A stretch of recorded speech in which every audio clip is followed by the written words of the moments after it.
So now that we have started to scratch at the surface a little bit of some of the issues, I suppose I think you've kind of hinted at it there in relation to sort of the reality issues, that some of the limitations that you see with the Sustainable Development Goal framework.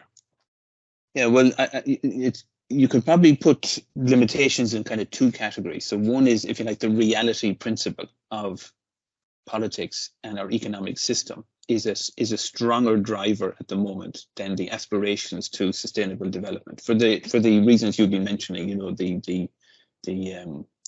The hidden agendas and so on. Like with every issue, there's an agenda. So again, let's leave the environment aside. To go back to poverty, just always go with that one because it's like number one there. Do we want to get rid of poverty? No. No, we don't. Because just think about what that would mean. Let's imagine we decided that globally we would actually eradicate poverty. Now, poverty generally would be understood sociologically as it got to do with what we call relative poverty, as opposed to some absolute measure. So in other words, that within every society, the difference between the very wealthy and the very poor would be reduced so that there was a better distribution of resources and better access to resources. Now, for that to happen, the guys up here have to share with the guys down here. So in the Western world, that would mean these guys have to start paying a lot more taxes. And those taxes would have to then be distributed either directly to the guys down here or through public service provision to the guys down here. These guys don't want to pay more taxes. So politically, if you go to an electorate and say, right, we're going to massively increase public taxation, we're going to increase public expenditure, we're going to make a massive investment in anti-poverty and social equality, politically, that won't win in almost any country at the moment. In the Western world, it won't be a winning formula. So there's political resistance to that one. Now, this is nothing compared to the climate issue, which will be resisted wholesale. And so we can see national resistances. So for example, if I'm trying to argue about climate reduction, or at least, CO2 reduction in Poland, they will say, yeah, we agree totally, except we have huge coal mines, they're very important to us, and that's a national interest, and we need to keep them going.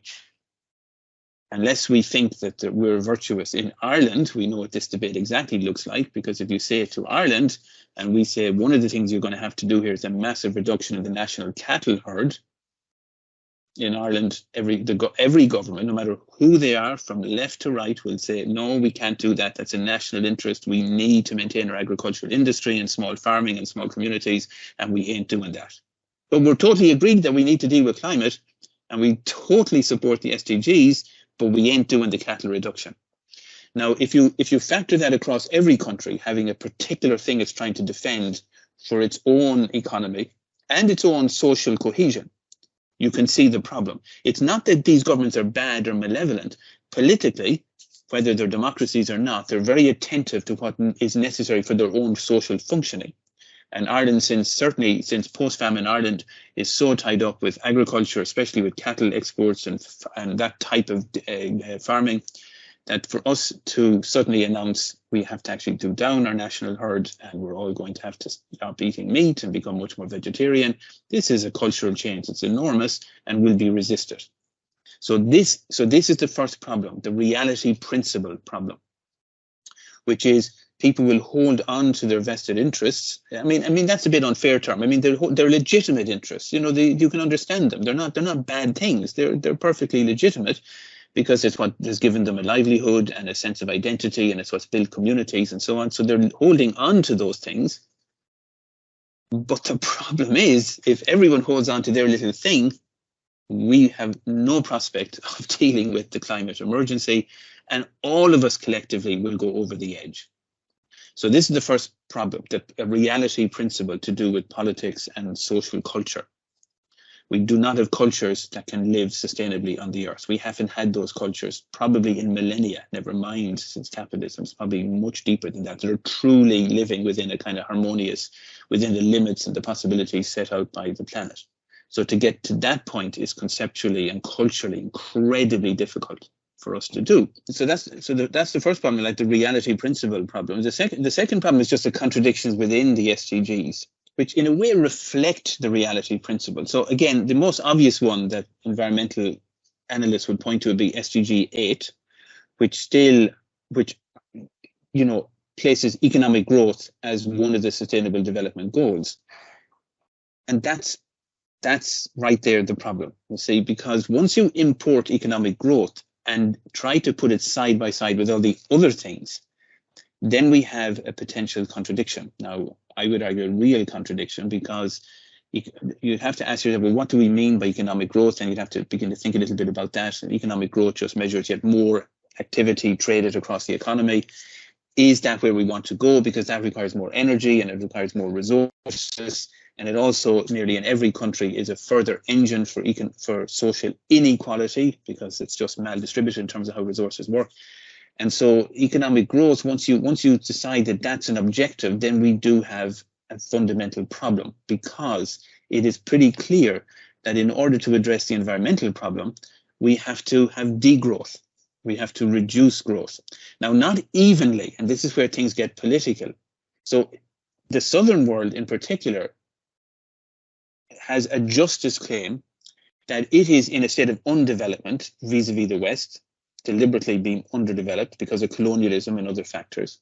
And so it legitimately ought to be able to bring its populations up to a certain material level of well-being. And that's a completely reasonable argument, because a lot of countries, you can think of sub-Saharan Africa, huge parts of South America, large parts of Asia, people are living in very real poverty and deprivation. So they do warrant more development in the Western sense, more resources, more facilities, better healthcare, better transportation, better water, sanitation, absolutely. So they can't be told they have to stop to save the planet. They deserve development.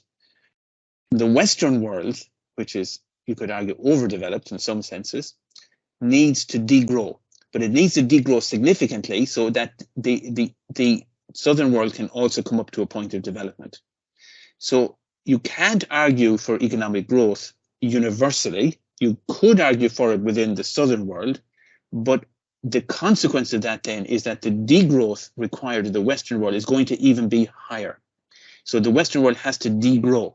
Now, there is no way that that's going to happen, because there's not a political system or an electorate anywhere in the Western world that's going to argue for degrowth, because they will be frightened of it. They'll think people will think, oh my God, degrowth means we're going back to the Stone Age, and what are we going to live in huts and hovels? And they just have this image of what degrowth would look like. But of course, economists, and there's many good theorists of degrowth to show, really good ways that this can be done.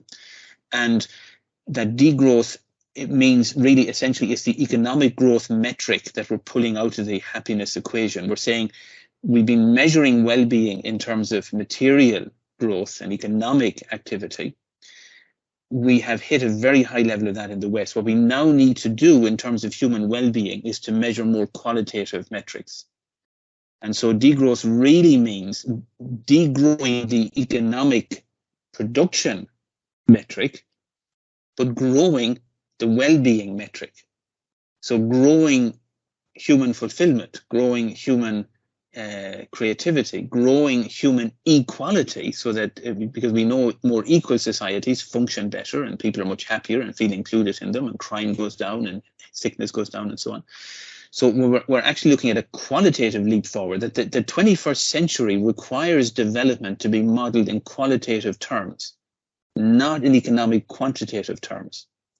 So we've enough resources and we've vast capacities to do all kinds of things. What we now need to do is distribute them.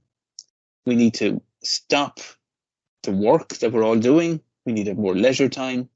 We probably need guaranteed basic incomes so that everyone has access to resources. We need work to be much more about personal expression rather than kind of slave labor, slavery, and so on and so forth. So we have to have a very different conceptual switch to begin to imagine what this new world would look like. So now we come to the SDGs again. The SDGs, we started off by saying, are aspirations for what we can do. But they're aspirations with their roots in the status quo, in the current model of the world. But the SDGs point to a future that we cannot yet imagine. So what would a sustainable world actually look like? What would an equal world look like? What would an ecologically enriched world look like? What would a world of human well-being and gender equality actually look like? We said that at the beginning. That's a task of imagination. And that task is going to require a political imagination to develop. We haven't had new political ideas in decades. The 19th century had new political ideas. Liberalism and democracy were radical ideas that were energizing for people. They imagined a new world outside of feudalism and aristocracies and monarchs and all that kind of stuff, and said, no, we can do this completely differently, and we can have equality, and we can have middle class liberty and so on. And this was amazing for people to think about. And the early 20th century is all about the working class becoming part of that. You can be part of this, and working class politics and inclusion and social justice and labor movements. The 21st century is going to be, we have yet to articulate a politics that says now all of us together can shift into a different qualitative state, where we're going to be working much less, and we're going to be living better, and the environment will be better, and so on and so forth. No one is articulating that vision, so we just can't imagine it. But that is our task. And this now goes back to what you and I are interested in, John, and what we're trying to do. Education institutions, especially third level education, are pivotal institutions in imagining and articulating a sustainable future, in putting a halt to the reproduction of the status quo and saying that world, business as usual, is not an option, because it's creating death and destruction. So we need a breakout from that. And so the third level colleges, because they're centers of learning and reflection and research, they have a key social responsibility to help people and facilitate people to imagine this new future. What would it look like? How will we bring it about? What would this look like? And so, in other words, taking the SDGs almost as a kind of an X-ray blueprint from the old world and really transitioning them into something that can be expressed in a new world, which is yet to be born. We don't know what that new world is, and there may be multiple new worlds and lots of new worlds, but that's where we have to go. So the contradiction in the SDGs themselves won't do it, because they still are tied into economic growth. Economic growth will not be the paradigm for the West, at least. Now, remember, we probably have 5 years. I mean, imagine civilizational change in such a tight timeline. It's unimaginable. So 5 years is just such a short time frame.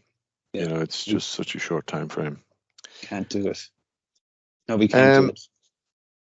But we do have to maintain a level of optimism and determination to try and do the best that we can. And I think the framework does help. And I think you're right. You know, third level education, indeed all education, opening up, you know, the importance of equality and justice and the just transition. That, you know, when everybody gets behind that, obviously it will gain a certain amount of momentum, but getting to that space is going to be the challenge. Yeah.